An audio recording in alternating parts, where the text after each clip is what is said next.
Hello and welcome to Heavy Metal Rex. My name is Oasis and today we're going to be looking at mods, more specifically power mods. Now last time I made this video was sometime at the end of last year and there really wasn't that much available. Fast forward, there is tons of stuff and I'm very thankful because I think that more options definitely equals more better. So come with me, let's take a look at all these mods. And I gotta say, there's a lot of them. So first, I want to start out with talking about intakes. When the car first came out, or actually very close to when Cobb was about to be released, we actually only really had one intake option, and that was ETS. Now, ETS's intake has had some up and down struggles. I'm glad to say that everybody that has been using the sleeve with their stock car has been fine now, and of course, Pro tuning or e-tuning definitely benefits that intake as well. They did respond to my video that I did about their intake. Of course, no hard feelings. It's just about being open and transparent with everybody. That's all it is. So the ETS intake is still a great option. It's definitely available.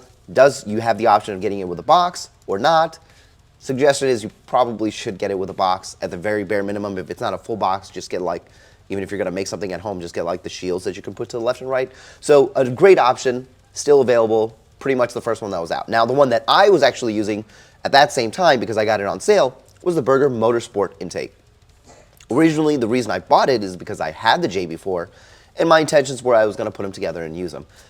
Great intake, very close. I'd say maybe margin of 1 or 2% off of what the ETS intake was, so still a good option. From time to time, you can find this on sale down to $350.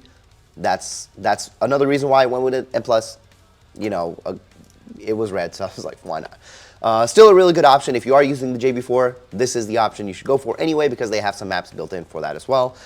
Next, we have the one that I am currently running on my car, which is the Perrin cold air intake.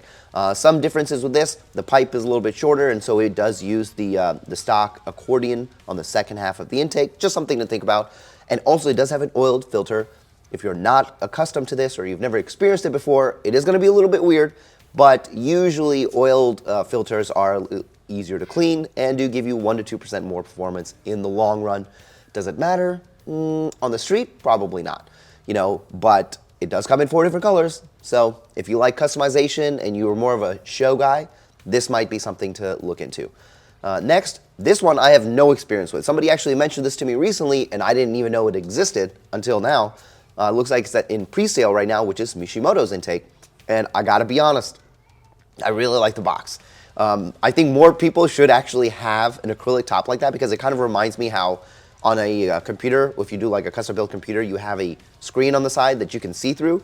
That's what that reminds me of, and I kind of like it because, you know, it's not fun getting a really cool looking intake and then you can't see it. So this is actually a really smart option from Mishimoto. I haven't heard too much about it. I don't know when it's actually going to be out, but as soon as it is, we'll definitely try to bring you guys some more information on that. Anyway, so that's intakes. Moving on from the intakes, we've got top mount intercoolers. Now, Cobb finally released one at the same, I think like a little bit after they released the Cobb tuner for the 22WX. It does come in silver. It does come in black. Great options.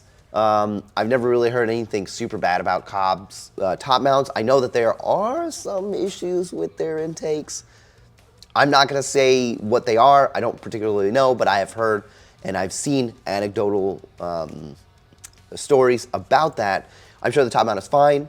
Next, ETS also had a top mount intercooler. I believe this was actually the first one that was out. Another great option. A little bit cheaper than the Cobb one, but I think the Cobb one is a little bit more expensive because it does come with the extra shroud for the hood scoop.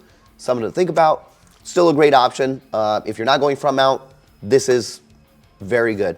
I think you can get it in silver, and oh yeah, they do have a couple of anodized options: black, gold, blue, red, purple. It's a pretty good price, $895 versus the $1,000 for the Cobb. Something to think about. Good to have options. Next, we have Chargepipes. If you're sticking with top mount intercoolers, you will want to get an aftermarket charge pipe. So Perrin, again, with their multiple colors, you got red, black, yellow, purple, or rather pink, or whatever you want to call it. I say maybe magenta. We'll split the difference. Charge pipes, pretty good to have. Now, I don't know how bad the stock one is. It actually looks a lot better than the 15 to 21 charge pipe that comes stock, but still, if you can change something and you have the ability to put something aftermarket, why not? ETS does also have a charge pipe. They have one that's anodized, and they have another one that's titanium, which actually kind of looks pretty cool. I like the look of the titanium one. So even in this department, you have some options. Next up, you have front mount intercoolers. This is where things get a little crazy because now if you are running like under 300 horsepower or like between 300 and 400, you probably don't need a front mount intercooler. You could potentially see some lag. Our turbos aren't exactly the biggest, and it does add some piping, but I don't think that it's that big of a deal. I know that somebody had mentioned to me if you're going to be doing a lot of drag racing and you're not pushing a lot of high horsepower, you will see some lag. That's to be expected. But what says tuner more than a big old front mount sticking out of the front bumper? That's how I feel. So I actually ended up going with a front mount, not an ETS one, but ETS does give you the options. They got a couple of core options, 3-inch, 3.5-inch, 4-inch. Again, they come in silver, black, gold, blue, red, purple, which is actually kind of cool. I'm glad that they have that many colors because, again, I love options. Options are the best thing. Now, you can buy the intercooler core itself for, I think, like $7.95 or $7.59 for the 3-inch, and it goes up like $50 per thickness. If you want to, for some reason, make your own pipes, I don't know why you would. Maybe you would. I don't know. I actually have the parent front mount, which is not out yet, and I think it's going to be out here in a few weeks, which I'll show you a picture of it. I'll throw a picture of it on there, which I ended up going with a black one. It is a 3.5-inch core. Pipes are red, obviously.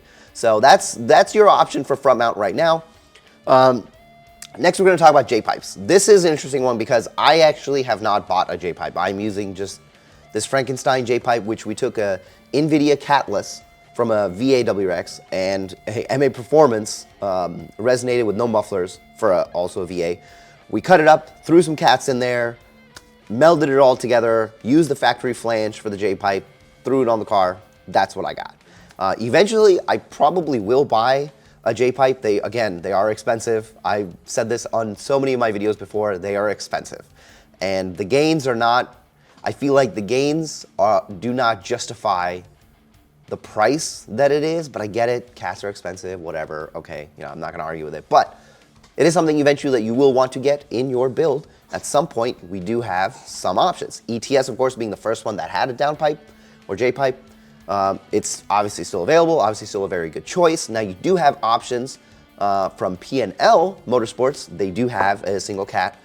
They do have the option to add a secondary cat for another $200. This one is even more expensive at $1,599, $1,600. I don't know why. Probably because they produce them in less quantity. That could be something. P&L, I know I have heard that company a few times in the past, but I would say I would hear ETS more. Maybe that's a factor. I don't really know, but it is an option. Now this other one, I actually didn't even see this until today when I was researching this video. And this one also is very similar price to the ETS one at $1249. Also is a single cat Jpipe from STM Tuned. If you've heard of this company, great. I have not. That really doesn't mean anything at all. That just shows my lack of knowledge or whatever, but it is available. So another option for you to have a Jpipe. Now all these things are available for you to check out. I still suggest that you do a lot more research on these items. Chances are if I do buy a Jpipe, I'll probably buy the ETS one, again, because of cost, and because it's just been out for so long. Like, we have a lot of data. A lot of cars have been running it. Now, there's one other company that I do want to mention. Now, I do want to say none of these companies at this time actually fully officially sponsor me. I know eventually Parent is probably going to be an official sponsor of the car, just because of how things have happened on the channel. But I still think that they're all really good companies. And this last company is actually somebody who is part of our 22WRX Facebook group and makes a lot of really cool, very specific stuff, and that is Ray Motorsports. And I just wanted to throw that out there as another option because I am possibly considering picking up a catback from them. It is a full titanium catback, so it's going to be a little expensive, but it's going to be really awesome. You do have a couple of other options here. I do believe Ray does have, they do make intermediate pipes. They do have a Jesse Jpipe as well that is available. They do make Chargepipes. They do make, I think, intercooler tubes as well. So you have a couple of options here. Apologies, I actually am recording with my daughter down here and she just needed some help with the television. So as I was saying, Ray Motorsports is a really good option. I know if you've been following everything that Aeroflow Dynamics has been doing, they've been throwing a lot of these parts on their car because they're really cool, they're titanium. This is actually what I'm considering. I'm not 100% sure if I'm gonna do it yet. I like the idea of having just two big old fart cannons. I don't know why, it'll just piss people off even more. And I kind of maybe like doing that, I don't know. They do have options for catbacks, they have options for front mount intercoolers. Again, this is something that Aeroflow Dynamics put on their car. That's actually their shop car, which it actually looks really good. Just something to think about. I will have all of these links in the description down below. If you choose to buy them, great. Most of them are actually from their websites, not any resellers, because again, like I said, I am not affiliated with any of these companies. I'm just here to share the information with you. So I hope that this video was informative. I know this was like pretty quick because it just was a lot to go through and I didn't want to make this a big 20-30 minute video. So if this information helps you, fantastic. Please remember to like and subscribe. Also, don't forget this shelf back here, I put this up for you guys. I actually have a P.O. box. So if you have like weird Subaru stuff or metal related things or car related things or like stickers, I don't even care what it is. Definitely send me, because eventually what I want to do is I want to fill all this up with stuff that you guys send. So I'll put the P.O. box on the screen now and send me some stuff. Anyway, I hope to see you guys in the next one.